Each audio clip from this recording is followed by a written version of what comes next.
अस्सलाम वालेकुम नाजरीन, आज के प्रोग्राम में आप सबको वेलकम कहेंगे।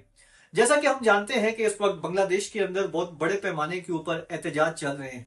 इवन के नरेंद्र मोदी जो कि भारत के प्रधानमंत्री हैं, वहाँ के प्राइम मिनिस्टर हैं, उनके पुतले को भी जलाया गया है। ये एक बहुत बड़ा चेंज है और चेंज की फिजा इस वक्त पूरी दुनिया देख रही है। बांग्लादेश भारत से किस कदर अपनी राहें जुदा कर चुका है और इसका फ्यूचर क्या है, इस पर अपडेट्स के लिए हमारे साथ मौजूद हैं अब्दुल मनान। मनान साहब, बहुत शुक्रिया आपकी तशरीफ आवरी का। मनान साहब, कैसे देखते हैं इस सारे मामले को, साउथ एशिया की जियो पॉलिटिक्स को और बांग्लादेश के अंदर होने वाले इस मुजाहरे को? 1971 वो साल था जब पाकिस्तान दो हिस्सों में अलहदा हो गया, दो लख्त हो गया हम कहते हैं। और उसमें जाहिर बात हमारी भी कुछ गलतियां थी। इसके अलावा इंडिया का इन्फ्लुएंस था। इंडिया ने पुख्ती बाहिनी को जिस तरह ट्रेन किया, देन वो बिहारी मुस्लिम्स के खिलाफ उन्होंने जिस तरह कत्लेआम किया, देन पाकिस्तान आर्मी की बहुत सी शहादतें हुई, वो एक सेपरेट चीज है। इंडिया ने उसके बाद बांग्लादेश को अपनी क्लाइंट स्टेट के तौर पर यूज किया, सेम उसी तरह जैसे अंग्रेज पूरे बर्रे को और इवन अफ्रीका के बहुत से मुल्कों को अपनी क्लाइंट स्टेट के तौर पर यूज करते थे। इवन शेख हसीना वाजिद के दौर में, उससे पहले उनके वालिद मुजीबुर रहमान थे, उनके दौर में जितने भी यहाँ के इकोनॉमिक प्रोजेक्ट्स थे, देन इवन इनकी मिलिट्री की प्रोक्योरमेंट्स थी, वो भी आई मीन टू से इंडिया की गवर्नमेंट और इंडिया की स्टैब्लिशमेंट देखती थी कि अच्छा बांग्लादेश को ये चीज अप्रूव करके दी जाए या नहीं।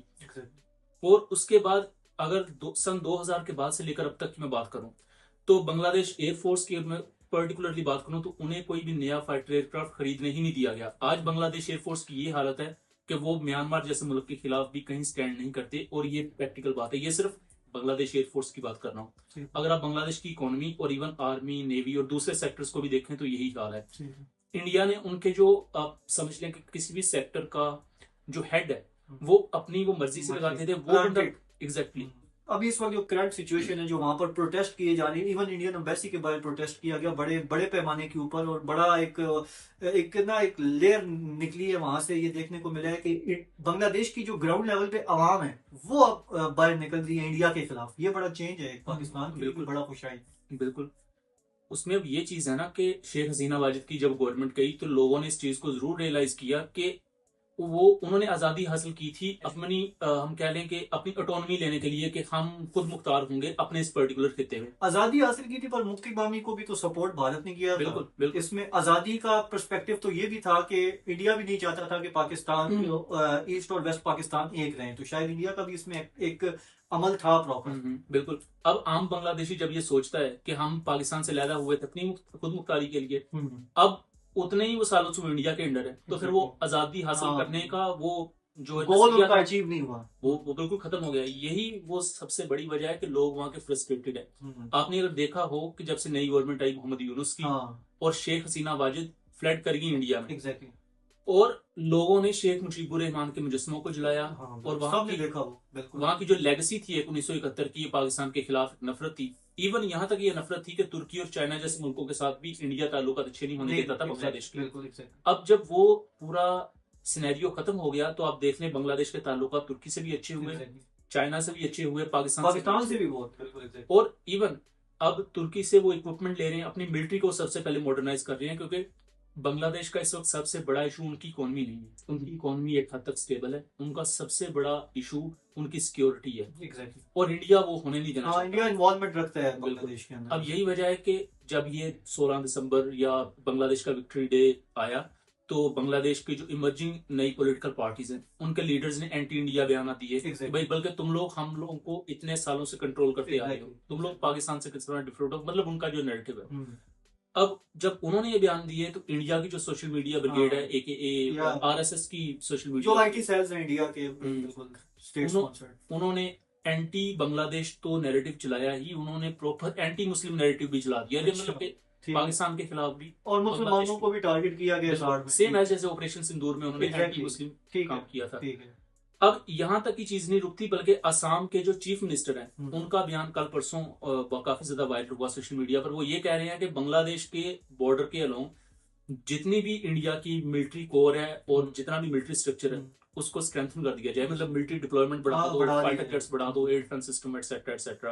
अब ये जैसा कि मैंने पहले कहा था कि बांग्लादेश का सबसे बड़ी उनकी जो इस वक्त वीकनेस है वो उनकी सिक्योरिटी ही है। तो वो चीज असम के CM की बात से हम क्लियर हो जाती है कि इंडिया क्या करना चाहता है बांग्लादेश के साथ, और इवन क्या है बिल्कुल। और इवन बांग्लादेश में जो उनके यंग लीडर्स हैं वो भी अब इसी तरह की धमकियां इंडिया को दे रहे हैं कि अगर आप हमारे मुल्क पर मोदी अटैक का उन्होंने पुतला जला दिया हाँ, हाई कमीशन के और बाद। उन्होंने ये भी कहा है कि इंडिया के जो 7 सिस्टर स्टेट्स हैं हाँ। वो हम अपने अंडर लेंगे। अच्छा ठीक है। और इंडिया वही इल्जाम लगाता है पाकिस्तान और चाइना पर कि पाकिस्तान और चाइनीज एजेंसीज बांग्लादेश को स्ट्रेंथन कर रही है हमारी चिकन नेक या हमारी जो 7 सिस्टर स्टेट्स हैं उनको तोड़ने के लिए। तो ये वो सारी सिचुएशन है जो भी डेवलपिंग फेज में है। फ्यूचर क्या है इस सारे मामले का? क्या इंडिया हमला करने का सोच रहा है बांग्लादेश के ऊपर, या क्या इसका फ्यूचर ये है कि जो भारत की इन्वॉल्वमेंट है वो बिल्कुल खत्म हो जाएगी, क्योंकि यूथ अब खुद एक्टिव हो चुकी है और पॉलिटिकल पार्टीज भी टोटली एंटी इंडिया आ चुकी हैं। शेख हसीना को भी माइनस करने वाली यूथ ही थी, यूथ ने उसे निकाला था और वो वहां से भाग के इंडिया पहुंच गई थी। तो अब अगर इस तरह का सिनेरियो बनता है तो क्या ये ग्राउंड के ऊपर कोई इम्प्लीमेंट होगा या सिर्फ ये सोशल मीडिया की हद तक ही रहेगा? अगर इंडिया का इन्फ्लुएंस खत्म करने की आप बात कर रहे हैं तो it will take around 8 to 10 years। आप कम से कम इतना टाइम लगेगा। बड़ी रूट्स तक वो 1971 से लेकर आज तक कंट्रोल करते हैं बांग्लादेश को। उनकी ब्यूरोक्रेसी, मिलिट्री, सिविल सेक्टर सारे उसमें इंडिया ने अपने बंदे प्लांट किए हैं। अब अगर सिचुएशन की बात की जाए तो मुझे जाती तौर पर ये एस्केलेट होती हुई नजर आ रही है, मजबूत बिगड़ सकती है। बिल्कुल चाइना के साथ इंडिया कभी भी डायरेक्टली स्टैंड ऑफ क्रिएट नहीं करेगा। पाकिस्तान के साथ अगर करेगा तो लिमिटेड लेवल तक, बिकॉज उन्हें पता है कि पाकिस्तान उनके एट पावर है और कई मामलात में पाकिस्तान उनसे सुपीरियर किया। हाँ, वो हमने दिखाया भी है और ऑपरेशन सिंदूर में जिस तरह से उनको शिकस्त हुई है वो पता चल गया। और बांग्लादेश ने भी ये कुछ दिन पहले जो ऐलान किया है कि वो यूरो फाइटर टाइफून और नए फाइटर जेट्स और नई फ्रिगेट्स वगैरह नया मतलब मिलिट्री इक्विपमेंट खरीद रहे हैं जो इंडिया के लिए थ्रेट पोज करेगा। तो इंडिया कोशिश करेगा कि वो मिलिट्री इक्विपमेंट आने से पहले अगले 2 से 3 सालों में कुछ ऐसा जरूर क्रिएट कर दे जिससे बांग्लादेश को वो बैकफुट पर कर सकें या बांग्लादेश के लिए कोई ब्लॉकेट क्रिएट कर सके या उनको नुकसान पहुंचा सके। अभी भी 2024 से 2025 के दरमियान एटलीस्ट 5 के करीब बांग्लादेश और इंडिया के बॉर्डर क्लैशेस हो चुके हैं। उसमें दोनों तरफ इंजरीज भी हुई है, तो उस पर मीडिया रिपोर्ट्स भी मौजूद हैं। तो अभी तो फिलहाल सिचुएशन की बात की जाए तो एस्केलेट होती हुई ही नजर आती है। ठीक, अच्छा जी, तो ये एनालिसिस था इस सारे मामले का जो इस वक्त बांग्लादेश और इंडिया के दरमियान चल रहा है, और इस पर जो एनालिसिस किया मनान साहब ने। उम्मीद आपको पसंद आया होगा। मजीद वीडियोस के लिए जुड़े रहें। अल्लाह हाफ़िज़।